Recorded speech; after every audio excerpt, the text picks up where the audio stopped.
ek kan nie meer byhou nie. Wie kom en wie kom nie. Okay, so al hierdie oefensessies. Jy's in die verkeer vir 3 ure want hulle maak die paaie toe, want hulle het oefenlopies oor hoe om die verkeer te reguleer.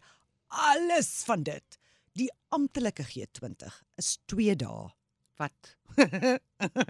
Dit Net is 2 dae. en nie eers, dis op 'n Saterdag en 'n Sondag, mevrou. 'n naweek. Dis oor 'n naweek. Die 22ste en die 23ste November is G20, maar die afgevaardigdes en die spanne wat die onderhandelings moet doen tussen die lande.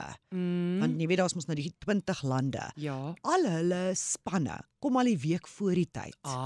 En dan doen hulle die samesprekings, dan praat hulle oor die ekonomie en dan so wat hulle daai 2 dae doen is hulle teken basies. Ons gaan baie almal teken. Almal gaan sit en dan vat hulle die boekie en dan teken hulle en dan gee die boekie vir die volgende een en dan neem hulle die amptelike foto.